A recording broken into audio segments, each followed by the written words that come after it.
to the Retire While You Work podcast. We're going to be talking a little bit about what exactly does retire while you work mean. I think this is a question, or this is something that David started using, probably 10 or 15 years ago, basically the majority of his career here. And we talk about it all the time with clients, but sometimes we get questions around what exactly does it mean. So today we just wanted to talk through that, and we have some questions that we're going to run through, but also just let people know, in the real world, how do you apply the retire while you work philosophy to your life, whether you're a W-2 employee or maybe a 1099, or you own your own business, or just trying to spend more time with family. And so today we wanted to talk about this and exactly what it means. Okay, great. So here's a few questions that we get from people that are clients, people that have read the book, people that, kind of know that we're behind the retire while you work slogan. So the first question is, in what ways does this differ from the FIRE, F-I-R-E movement? Yeah. And so for those not familiar with FIRE, that's financially independent, retire early. And so I think the biggest way that it differs is the FIRE movement is all about retiring early. So it's like, how can I maximize savings so that if I'm whatever the age is you pick, let's just say 50. So when I'm 50, I can stop working and I know there's a decent chance that I'm not going to run out of money, or in all likelihood, I'm not going to run out of money. I think the difference between the retire while you work philosophy is that it's more tied to just doing what you love. It's not necessarily like retiring early. It's spending more time with family, or maybe you have a hobby that takes up a few hours a week that you want to be able to do a little bit more. And so rather than retiring and just, quitting work and maybe what you're passionate about, I feel like there's a lot of people who identify with their work and maybe losing their identity. It's how can you maintain an identity that's important to you, but also at the same time, if you like working, you can keep working, but have time to do the things that you love with those that you love. And that's really at the heart of it, what the philosophy is about. And what we talk about with clients and get to the bottom of in their plan is making sure that, at the end of the day, if they're working when they're still in their 70s, it's because they truly love work, not because they feel like they have to be working. And I'll add, from Adams Wealth Partners specifically, our passion is helping others do what they love, spending time with those that they love, or spending time with those that they love, spending time doing what they love with those they love through the retire while you work philosophy. And it looks different for everybody, like Myles said. Maybe it is retiring at 40 years old, 50 years old. Maybe it's retiring at 70 years old. And that word retirement also does not mean quitting and never working another day in your life. But yeah, a little bit different than FIRE movement, because I think there's also a big emphasis on it's not necessarily post-retirement. Retire while you work is, in essence, while you are still working, while there is still some sort of income coming in, job that you're doing. It's pursuing things in life that you love doing. And it might be through work, or it might be while you're still working. It's not just about reaching an endpoint being retirement. Yeah. And I think sometimes with the FIRE movement, people just get so caught up in like, I want to be retired at 50, and it's all or nothing. And so during those working years, they're not really enjoying themselves, because every spare dollar that they have, they feel like they need to be saving and investing that so that they can meet that goal. But I think the retire while you work is just, in our opinion, I think you guys would agree, a happier way to get there, because you're able to enjoy life along the way and feel like you can still do things, take the trip, go out to dinner, go out to the concert, and not feel like you can't go eat a nice birthday dinner because that couple $100 you need to make sure that you're investing. And so it's just Right. a little bit more flexible way to get, I feel like, to the same place. Yep. Okay. Next question. What questions are we asking our clients to uncover those lifestyle goals? I think one of the most important questions we can ask is not, revolved around risk or what types of investments do you like, so on and so forth. It's what's your why? So in other words, when it comes to your work, your family, spiritual life, whatever it is, why are you living the life that you want to live? What gets you up out of bed in the morning? What, carries you to work every single day? What is your ultimate life goal? And then that starts to determine the other decisions. If, your why is creating, making memories as many memories as you can going on trips with your family. Well, then our whole philosophy and recommendations around how we're going to save, invest your portfolio, so on and so forth, is based around that. So it all starts with what somebody's why is.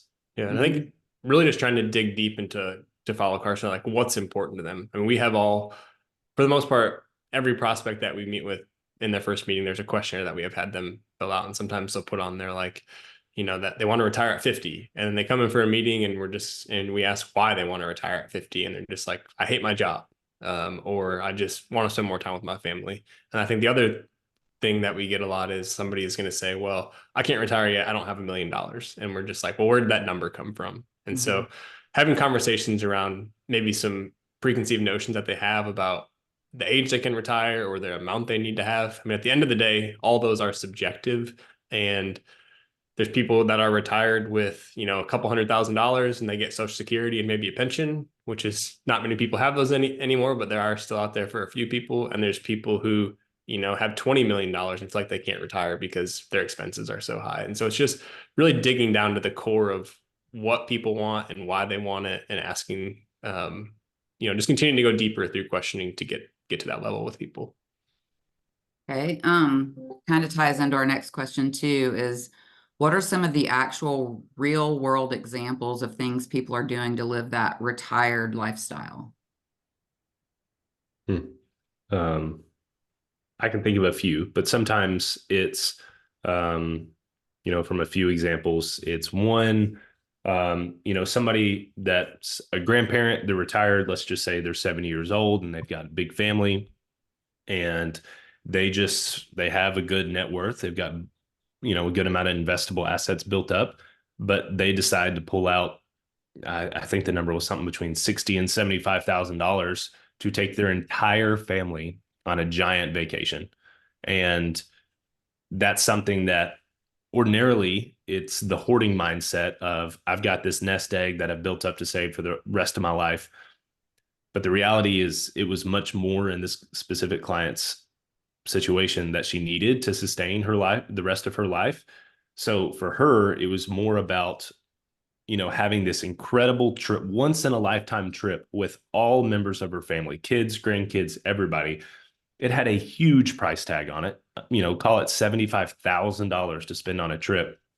But at the end of the day, the real world of that is now every single person involved on that trip has incredible memories that they're going to take to their grave of how, grandma spent this much money to bring the family together. And that's ultimately was their why behind realizing how much more valuable that was than just, passing on to the next generation an extra $75,000. Yeah, I was going to say that too. That memory of that trip is going to last way longer into the future than, I don't know, $10,000 that a grandkid would have got when the grandparent passed away. And I feel like we hear that over and over as the more we talk to our clients, a big thing that comes up is they want those experiences. They want to spend their money on experiences with their families. And so really it could be anything like that to live the retired lifestyle. Okay, next, are there specific professions you see that can take advantage of this concept more than others?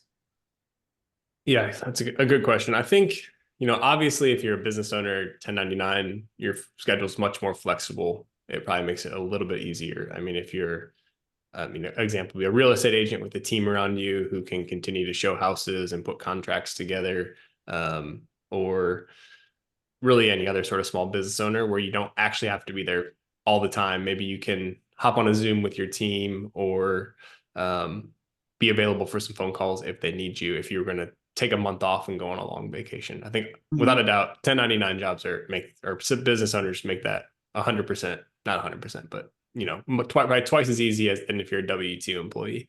Right. But if you are a W-2 employee, I think, maybe it's just deciding what's important to you. Is it important to you to continue to be on the same income, or is there a way that you can start doing some consulting work, maybe cut your income by 25%, but you're now able to have, another 10, 15, 20 hours a week, or maybe you can work 3 days a week with your job, to get there. I think, especially in today's world where, I think jobs are going maybe not as remote as they were the last couple of years, but I think that you can be a little bit more flexible with your hours. Maybe you can take a trip as long as your employer knows you can still be plugged in and you can work from, pretty much anywhere. I think there's much more flexibility from the W-2 job landscape than there has been historically. Mhm. Definitely. And I think it's all in priorities, because I think we all have a million things going on with our life, and it's all an adjustment of priority. So if your version of retire while you work is, going on a hike on Sundays, but too often, a lot of times, most people don't work on Sundays, traditional corporate jobs. It's just prioritizing that time to set aside to go on a hike with your kids. So the retire while you work philosophy can be applied to any industry. Yes, Myles, as you mentioned, with those that are self-employed, they might have flexibility throughout the week to take off a week or two, or take off 3 or 4 days at a time. But even for those with traditional jobs, Monday through Friday, 8 to 5, there's still different priorities you can set in place to say, okay, my if I look down to my core, my true why is spending time with my family, making things happen. Then the priority is just becoming, how do I want to spend my weekends?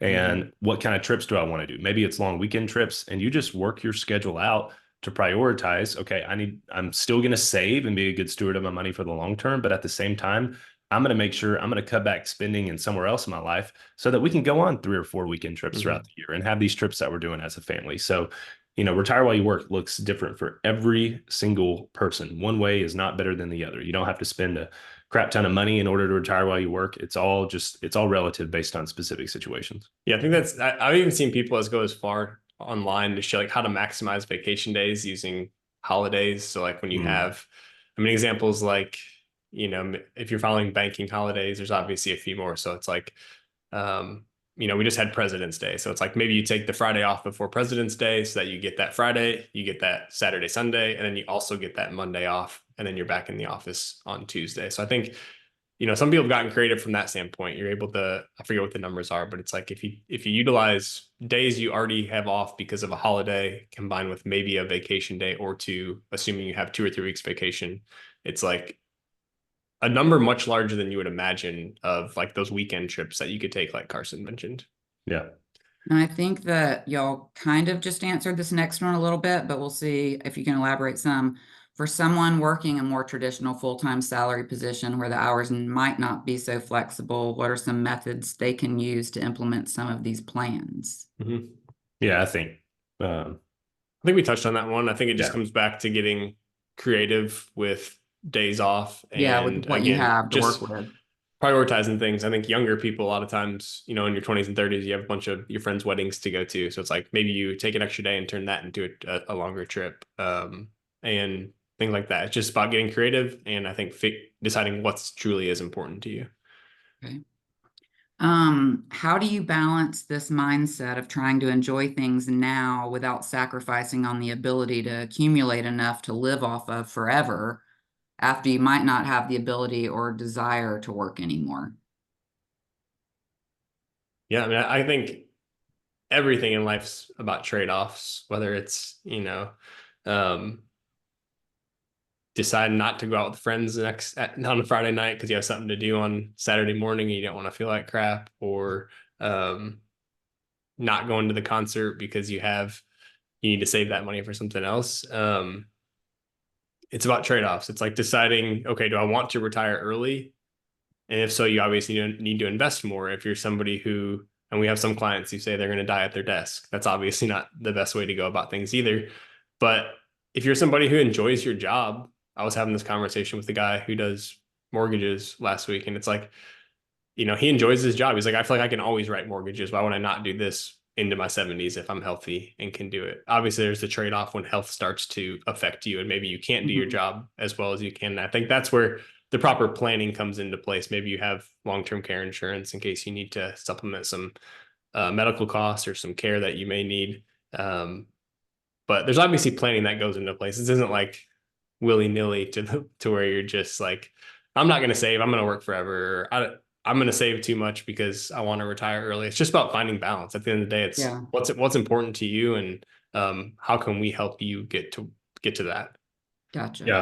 I would say add balance. It's, planning for the future and knowing, okay, based on my current path and spend and save rate, this is what true retirement can look like for the future so that you're a good steward of your money now. And then if you've got that taken care of, then use any excess money you have to retire while you work, to not just save it for the sake of saving it, because you may already have the retirement goal that you want already built out. So then if you have extra income bonuses that hit or a really good year, spend it making memories, going on trips, and not saving it, even though the traditional way of thought might be to save it just because that's what you should be doing, when the reality is you've already planned. With our clients, we walk through our great planning software, and we can add in as many variables as we might possibly could think of.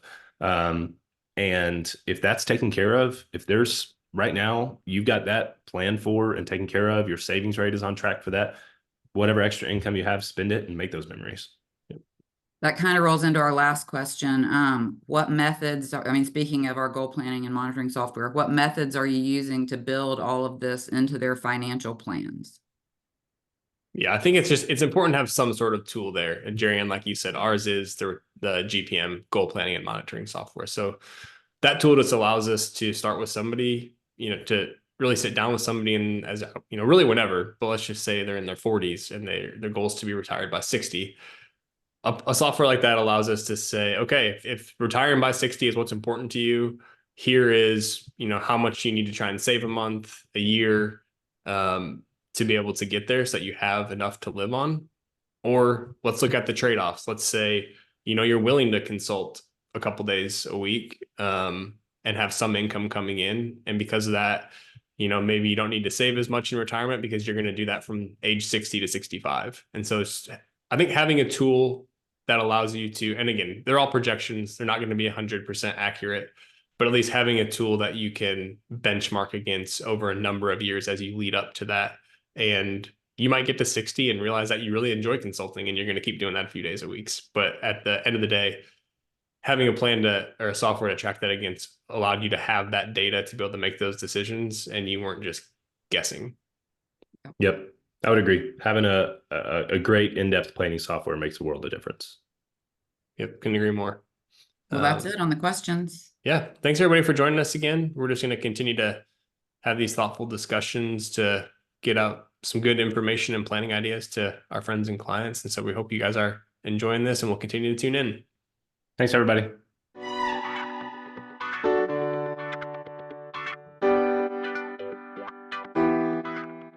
Any opinions are those of myself and not necessarily those of Raymond James. Expressions of opinion are as of this date and are subject to change without notice. The information contained in these podcasts do not purport to be a complete description of the securities market or developments referred to in this material.